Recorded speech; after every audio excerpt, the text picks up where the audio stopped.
Why, hello there, my sexy peasants. Welcome to the next installment of Northern Lights and Ocean Dreams. Apparently, that's what I'm going to be reading today. Great. I was going through Tales of the Oppressed, and I've actually got several recordings already backed up. Like, I've got them recorded, I just need to post them on YouTube. And recently, the whole video game footage ordeal. Like, it's really tedious to download it from my account on Xbox Live and then take that footage and convert it. And I mean, who actually looks at the footage while they're just listening to a fanfic? That makes no sense. To me, anyway. I mean, of course, you guys love watching me. I'm really awesome. But, of course, I'll just leave it to just really generic covers from now on. And maybe I might put in my own artwork if you guys do not mind stick figures. The thing I've been wondering about, actually, so I can just pander on a bit longer before I start the story, uh, is if I should read the story beforehand and then record, because then I can know what's about to happen, and it would probably just be easier to read. But fuck that. It's too difficult, damn it. So, I don't know, it feels kind of weird now to just start off, but I guess I'm going to have to. So, this is a story by Undercityrezident on fanfiction.net. It's about Pokemon, so, yeah, I know you guys love that shit. Disclaimer. He does not own Pokemon or any of its affiliated properties, nor any other properties referenced in this work of fiction. Well, that's wonderful. He humbly dedicates this story to the many wonderful Pokemon fans from every side of the game, anime and manga, to be talented artists who render upon paper and screen what our minds can only conceive, all the way to the devoted fanfiction writers who toil with words to create visions of magnificent battles, thrilling plots, heart-touching or heart-rending romances. May your dedication and creativity continue to inspire and all those around you. For clarification, the story assumes that Ash left Unova after the end of the Unova League tournament, i.e. neither the episode End Saga nor the Decolora Islands journey occurred, as the story was mostly completed prior to the airing of those episodes. Wow, people actually watch Pokemon still. I kind of left off at the, what was it? It was like, they were going, when the movies came out. I remember when that shit was so cool back when I was a kid. Like the Zapdos and the Fire one and all them. Of course I'm a Pokemon fan, how dare you. Actually, before I even knew what fanfiction was, I got into Pokemon somehow. I think I bought the, I actually can't remember how I got into it, but it's how I discovered fanfiction.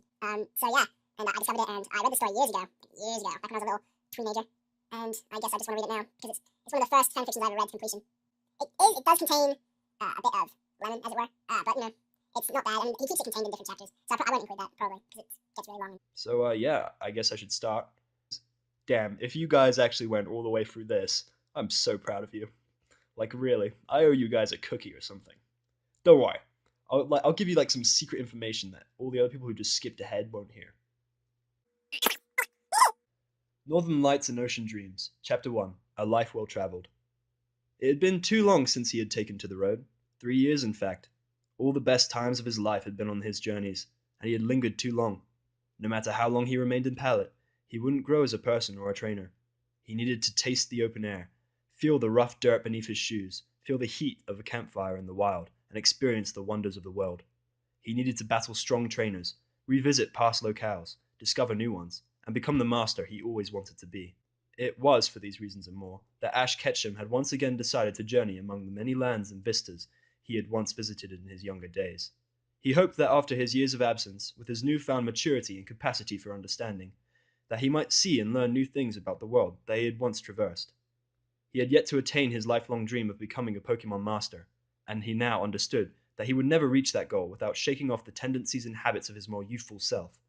He had learned a great deal during his travels, but he realized, after yet another disappointing loss, that he needed to change himself drastically in order to progress toward his goal. Since his travels in Unova, Ash had elected to take a break from his travels and concentrate on strict training. He accomplished this in Pallet Town, of course. This was met with great joy from his mother, who, after years of only seeing him between legs of his journeys and the occasional phone call, could now spend almost an indefinite amount of time with him. She, of course, was completely proud of all his accomplishments and urged him to continue his quest for his ultimate goal, all the while jubilant at the fact that she got to spend more time with her son. Her fussing over him didn't end here, though. On Ash's 16th birthday, mere months following his return to his hometown, his mother invited many of his old friends from near and abroad to celebrate the occasion. Of course, not everyone she invited was able to make it. Most of those who could not were those from distant regions. Brock, of course, had attended without a second thought, having some time between tests and his studies to become a Pokemon doctor. May, Max, and surprisingly Drew had arrived. Ash was not aware that May had decided to bring him as her +1. Dawn had miraculously made it, having found a lull in her contest schedule back in Sinnoh, where she feverishly continued to work on her dream of becoming top coordinator. Unova was a tad far for Iris and Scyllin to make it, but they sent their best wishes. Of the many surprises that Ash discovered in the list of absences, Misty was the biggest. Cerulean, while certainly not that close to Pallet, was not terribly far either. When he asked his mother why Misty was unable to attend, she had given him a seemingly standard response that she had too many duties to fulfill at her gym. This made the aspiring master quite depressed, but he fought through it and ended up having a good time. Of course, Ash was not always content to stay at home. He often went to visit Brock in Pewter City, as it was only a few hours' flight on the back of Charizard or Pidgeot for him. Having Charizard back was a great boon to Ash. It was only a few months into his new home-set lifestyle that Charizard elected to return to the Oak Ranch from the Cherrific Valley in Johto. Upon his return, Professor Oak quickly informed Ash, and the two were reunited in a heartwarming, if somewhat toasty reunion. Regardless of Charizard's old flamethrower antics, which often left Ash in a suit. He certainly was glad to have him back on his team in a more consistent capacity. Pidgeot, too, rejoined Ash. It was a heartfelt reunion in which Ash apologized profusely for breaking his promise to come back sooner. Pidgeot, while somewhat put off by the appearance of his trainer, so many years later than expected, forgave and accepted his trainer yet again. He took his place on Ash's team once more, confident in leaving the flock he had acted as protector for so long, since many of the Pidgeotto had evolved since that day 5 years ago. Of course, Charizard and Pidgeot were not the only old friends Ash had reconnected with in his time living in Kanto. He made quite sure to visit his old friends at the ranch, namely the professor himself, Tracy, who had continued to work as his assistant, and all of his other Pokemon. Occasionally, even Gary stopped by to visit his grandpa. Ash always made sure to challenge him when he was in town. There was one notable person that Ash had continuously tried to contact, but had been unsuccessful in doing so. Misty continued to evade him, whether by bad fortune or her own efforts. Misty was never in the building when he phoned the Cerulean gym, nor was she present in the city at all when he went to the gym in person. He made many requests to have her call back, and even tried to write letters to her asking for a reply as well. No response. Despite this setback, which made Ash feel strangely sour and depressed, he continued his training in earnest. He set his sights on the Indigo Plateau Conference after his first year of training. As usual, he did well, but again fell short. He made it to the top 4, but faltered against a strong opponent who beat him 6-4. This disappointed Ash greatly. He had dedicated himself to almost nothing but training. He didn't spend time walking from town to town, nor did he have to deal with Team Rocket's interference anymore. He thought he had focused. He thought he put in the time, and yet he found no real improvement in his standing in the Pokemon League. Regardless of this failure, Ash did what he always did. He vowed to do better, and continued as though nothing could stop him. His 17th birthday came and went. He continued his training, strengthening both himself and his Pokemon. He dedicated himself to be overcoming both his and his Pokemon's weaknesses. He taught them moves that counteracted the weaknesses to their types, while keeping in mind to keep their already pronounced strengths sharp. Again, when the time came, he entered the Indigo League and competed well. By this time, the boy prodigy was now well as recognized. He progressed through the league with ease until the semi-finals. There again, he met a powerful opponent. This time he triumphed, and made it to the finals for the first time in his career as a trainer. His victory sparked a surge of confidence in himself and adoration from his fans. This would be his downfall, sadly. He thought himself unbeatable when he came to battle his last opponent in the tournament. He was crushed. He knocked out only 2 Pokemon from his opponent's team. In the end, Ash knew why. He had grown overconfident, and he had allowed the adulations of his fans to get to him, distracting him from proper tactics and execution. He cursed himself, and vowed never to allow that to happen again. Another year passed, as did another birthday, his 18th. This time around, he declined a birthday party, despite much protest from his mother. He claimed he needed to free himself of excessive praise, and that it took away from the time he needed to train. In this year, his objectives in training changed. He shifted focus from his loyal companion's moves toward tactics, such that he would be ready to counter opponents of all kinds. He matched speed against power, defense against speed, learned how to gain the upper hand in contests of strength, and learned the value of feints and deception in his battle style. Even as his mother grew worried over his obsession, he reassured her that this was all natural. He reminded her that he would never achieve his dreams if he was constantly distracted by others. Through all this, even with the strain he put on his partners, he remembered the most important lesson that he had learned in his youth, that the bond with his Pokemon was the most important thing of all. He pushed them, but never too far. He wanted to be a master, but not at too high a cost. However, just as he was in his youth, he was obsessed with his Pokemon. As a result, his connections to people began to suffer. Brock barely heard from him anymore. This little communication that he had with Cillian, Iris, May, and Dawn nearly ceased altogether. He even stopped trying to get in touch with Misty. When the time came, Ash decided that instead, a change in venue was in order. Rather than compete at the Indigo Plateau, he decided to participate in the Silver Conference, as expected for a trainer of his caliber. He battled almost flawlessly in the early rounds. Of course, the competition ramped up as he ascended further up the tournament ladder, but he still was a dominating force in the tournament. For the second time, he made it to the finals. His focus was razor sharp. He barely heard the roar of the audience, and his manner was confident, yet cautious. He knew his opponent's reputation. Throughout the tournament, they had both been the stars, finding victory in their own ways. Ash had advanced through sheer cunning and surprise strategy, with a dose of strength when needed. His opponent rose to the top of the tournament through sheer strength, with power that seemed utterly unbelievable. Up to that point, that battle was likely the best that Ash had ever fought in his life. In the end, it came down to his Pikachu, and his opponent's reputedly most powerful Pokemon, a Tyranitar that stood imposingly tall, even for its species. Despite having the disability of not being able to use electric-based moves on it, Pikachu and Ash fought valiantly, almost bringing the behemoth to its knees, but in the end, it stood strong, while the little yellow mouse tired. The match between the two Pokemon took nearly 15 minutes, and in the end, the Tyranitar landed but a single blow on Ash's starter.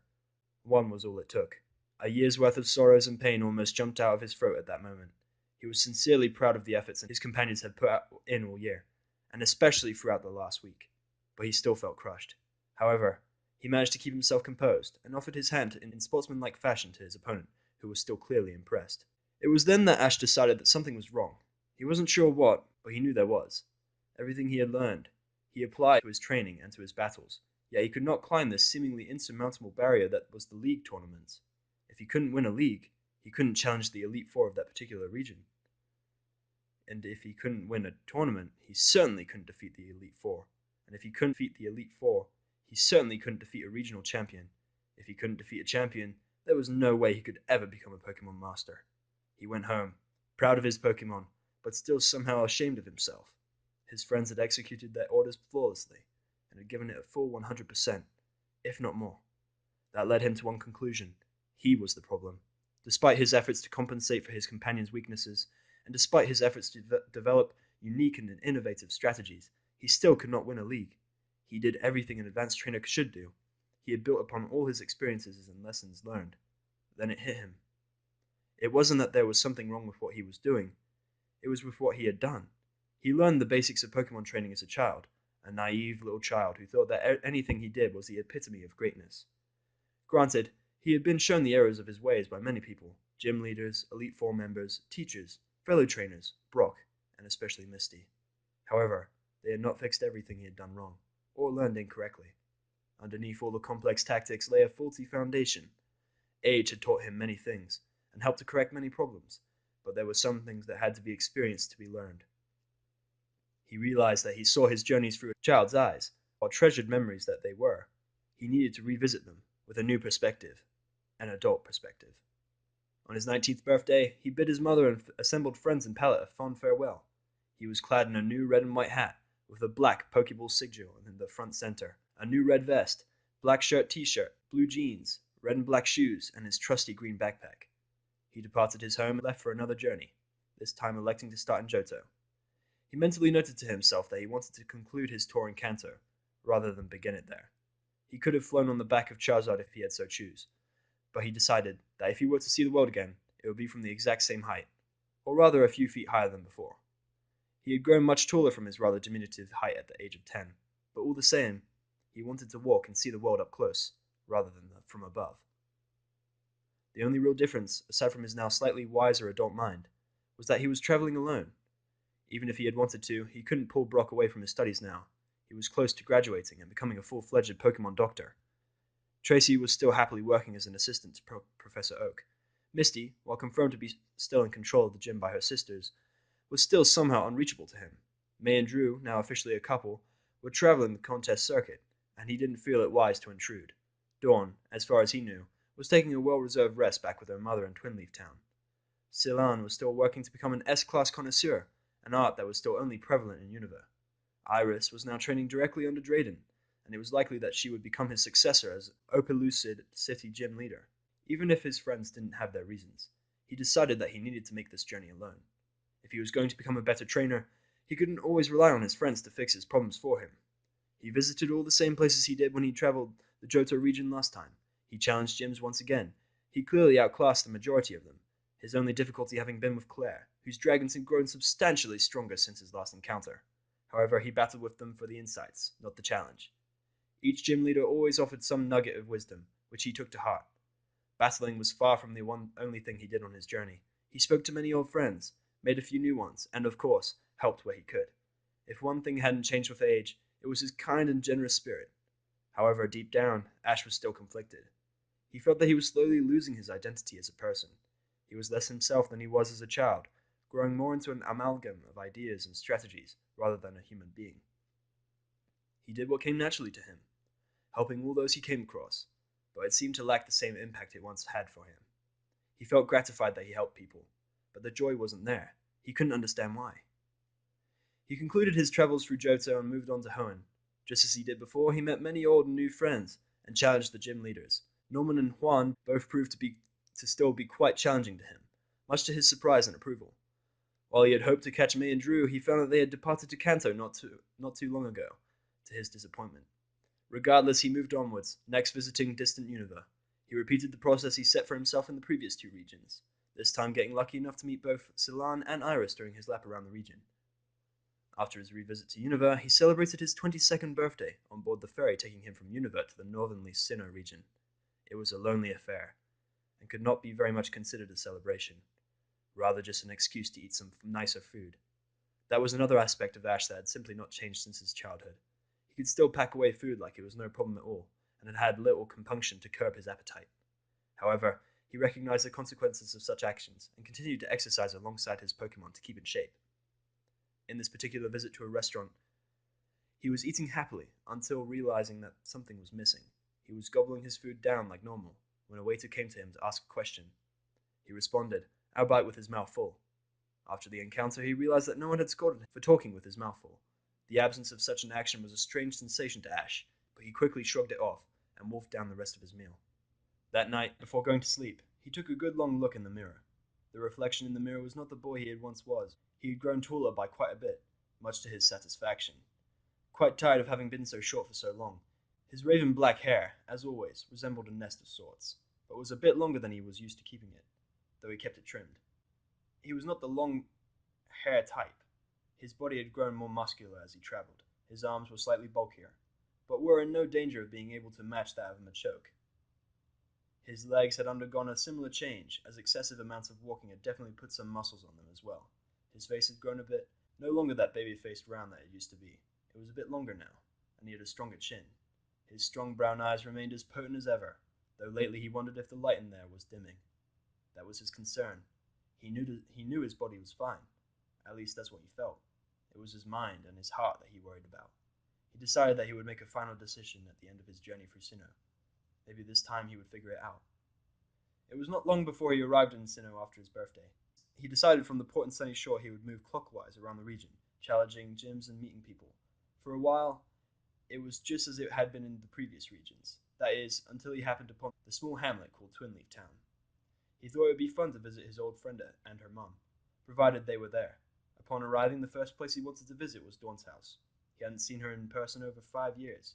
He knocked on her door upon arriving and was happy, though certainly not surprised to see her mother answer the door. "Ash, dear," she said, hugging him quickly and loosely. "It's been far too long. How have you been?" Pikachu, from atop Ash's shoulder, cried out his name in recognition and waved at her jubilantly. He replied quickly and awkwardly in a voice much deeper than she remembered. "Wow, it has been a while, hasn't it? I've been doing well. How about you?" "I suppose you've come to visit Dawn?" she asked, motioning to let him into the house. He gladly accepted the invitation and stepped inside. The house was much the same as it was all those years ago, the last time he was in Sinnoh. It was tidy, nicely decorated with family pictures, trophies, and ribbons from both the mothers and daughters' contests. It was not all too dissimilar from Ash's own home, though it had a more modern feel to it. "I wouldn't mind to catch up with her, though I'm just as glad to see you after such a long time. You were a great host the last time I was here, and I know very well that I was a handful back then," Ash said with a chuckle. She replied with a small laugh of her own and replied, "Oh, you weren't that bad. The only issue was that it took some excessive force to get you out of bed in the morning." She let out another laugh as she went to the kitchen, continuing to heckle Ash as she went. "In many ways, you and Dawn weren't too different at that age," she yelled from the adjacent room. "Dawn will be back shortly. Could I get you something to drink?" Ash considered for a moment, then answered with some enthusiasm. "If you have some kind of juice, that would be great." "Of course. We have fresh made orange juice in the fridge. I'll get it straight away," Joanna announced gleefully. "Pikachu! Pikachu!" Pikachu exclaimed from Ash's shoulder, swiftly jumping down and pointing toward the kitchen. "I guess you're hungry, aren't you, buddy?" Ash inquired knowingly. Pikachu squeaked his name and nodded quickly. Ash walked to the kitchen with Pikachu in tow and proceeded to ask Joanna with some timidity. "I don't mean to impose, but would you happen to have some poffins? Pikachu is kind of hungry, and I remember him liking some of the ones you made last time we were here." "Think nothing of it," Joanna answered, glancing back at Ash as she searched the fridge for the orange juice. "You're a close friend of Dawn's. It's no imposition at all." She placed the orange juice on the counter beside the fridge, and then pulled out a bowl of poffins and handed it to Ash. She looked at Pikachu with kind eyes and told him, "Enjoy." Ash quickly placed the bowl on the floor, and Pikachu, much like his trainer would, began to gobble the food like there was no tomorrow. Ash gave an almost quiet laugh as he accompanied Joanna back to the living room. "He certainly has a good appetite, doesn't he?" Joanna noted as she sat down on the couch opposite Ash. "Just like me," Ash joked, a wide grin spreading across his face as he glanced toward the kitchen. "So how's your journey been? I heard from Dawn you're traveling again, though I haven't heard much else," Joanna inquired casually as she took a drink of her own juice. Ash did the same and then replied, "It's been good. I've been learning a lot, and I'm glad to have seen a few people I met a long time ago." "Hmm." Joanna made a sound of consideration, then pressed, "You usually keep some friends along with you. Not this time?" Ash's face scrunched up in surprise and confusion. He wasn't exactly sure how to answer the question. He wasn't sure if he knew the answer himself. Lately, he had been questioning his notion of whether or not he should have started traveling in a group. He had met some people, new and old in all three preceding regions, that he could have traveled with, if only for a short time, but he decided that he needed to be free of distractions to truly perceive the flaws in his battle style and his knowledge of Pokemon. Lately, however, he felt 4 years of loneliness catching up to him. He fixed up his face and smiled at Joanna and said, "I certainly think it would be fun to travel with somebody, but right now, I think it's best I go on my own. I need to figure some things out for myself so I can grow as a trainer." He took another swig of orange juice and held back a belch. He really didn't want to be so rude in front of Dawn's mother. He thought of how funny it was that he wouldn't have even considered that rude back when he was younger. Joanna, however, did not miss the reaction that Ash's face presented upon being asked, but decided it was not her place to pursue it. In fact, the best person to pursue it just walked through the front door. "Hi, Mum," the young woman shouted from the doorway, not even glancing toward the living room as she hung up her dark pink coat. She continued oblivious to the visitor currently looking at her from one of the couches. "So I just had a thought. I heard that he's back in Sinnoh, so maybe I'll ambush him at one of the gyms and—" Dawn trailed off as she hung up her coat and scarf on the hook near the door. She had finally decided to look into the living room to see her mother smiling sweetly, and Ash with a smirk on his face. The teen froze momentarily with a look that seemed a mix of incredulous surprise and embarrassment. This gave Ash the time he needed to look Dawn over well. While her mother had not changed much in the intervening years, Dawn had changed quite a bit. He had only seen her on a video phone a few scant times since his 16th birthday, but he had only seen her face during their conversations. Her face, though more familiar, had changed somewhat. She still had a sweet and innocent-looking visage, though her cheeks were not quite as rounded as they had been. Her nose, eyes, and lips, however, seemed to have been frozen in time, being just as vibrant and cute as all those years ago. Her eyes were just the same shade of deep blue, but seemed all the more striking now. Her hair was even fuller than it had used to be. It hung down, ending just midway on her back. Various braids decorated the water-like tresses that framed her face and shoulders. Her body, however, was where most of the changes had taken place. Her form was still quite slender and petite, though she still stood taller than before. Her slender, dainty arms and legs were quite gorgeous and delicate. Ash had rarely seen her without that pink scarf in her younger days, and could only thank her now for allowing that scrumptious neck to be exposed. Her bust had grown somewhat, but still retained a proportioned size to the rest of her small body, and though Ash tried desperately to ignore it, he saw and couldn't help but admire the cute butt that he saw in profile to the rest of her slender form. That's awesome. Wow, 30 minutes of this is going to be fun. In direct contrast to Dawn was her companion, who had trotted through the door just afterwards. Piplup shouted his name in jubilance and rushed over to Pikachu in the kitchen, who had momentarily taken a moment to stop gorging himself. The two embraced like two long-lost brothers and began to chat as they proceeded further into the kitchen, away from the developing situation in the living room. Dawn finally regaining her composure and resumed her stuttering until she actually formed a coherent, if short word. Ash? Ash, smirk still present, gave a small wave. Hi, Dawn. Miss me? Several emotions went through her mind, and she struggled to sort them out. Chief among them were both happiness and shock, but a small well of indignant anger was there as well. She first overcame her shock and actually moved toward Ash, who stood up in her response. A smile graced her face finally, and she squeaked and wrapped her around Ash in a madly blissful hug. Then the third of the emotions surfaced, and she released Ash. The 22-year-old man did not see the slap coming, not even for a second. Dawn began a rant, something unusual for her. What the hell, Ash? Don't you ever call anyone anymore? I had to hear from Volkner of all people that you were even in Sinnoh. What have you been doing for the last 3 years, anyways? I heard from Iris maybe a few months ago, but barely anything before or after. What's your deal? You just went dark on us before the Silver Conference 4 years ago? Then you just up and disappear? I don't think you've even talked to your mum in all the time you were trotting around the world, have you? You should be more considerate. Ash paused, either from shock from the slap or from sheer force of the ongoing rant. He tried to say something, but the words seemed to fail him. Even between the angry words being spouted at him, Dawn was a vision, something he realized he sorely missed. A swirl of emotions welled up within him, and he couldn't explain it. His understanding of these emotions may have come later than it did for most, but dense as he used to be, he now understood what feelings like this could mean. However, he had never actually felt them firsthand, and it confused him. Having not seen her for so long, and seeing how much she had changed, he immediately began to regret not having kept contact. Then it clicked in his head again. In his attempts to better himself as a trainer, he had done the same thing he had foolishly done as a child. He neglected those who cared for him. He had tried to rectify this problem in his mid-teens, but the goal of becoming a Pokemon master again lodged itself in his mind and had blinded him to all else around him. He knew that he derived joy from being with and training his loyal companions, but he knew far less joy than he once had because he had no one to share it with. No friends to share his accomplishments, no one to cheer for as they strove alongside him, no one for him to admire and to receive admiration from, no one for him to care for, nor anyone to care for him. It was just himself and his seemingly endless desire to better himself in the eyes of his peers and his Pokemon. That would change right now. With this in mind, he gently laid a hand onto the shoulder of the still ranting Dawn. Shocked by his action, she immediately felt silent.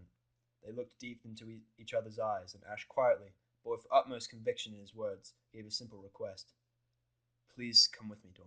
Both Dawn and Joanna's eyes grew wide in the wake of those 5 words. Dawn was speechless, and Joanna elected to get up and give the two of them room. Dawn blinked several times, as though somehow her eyes could speak in the way her mouth could not at the moment. She must have realized this and finally seized control of her faculties and blurted out, What?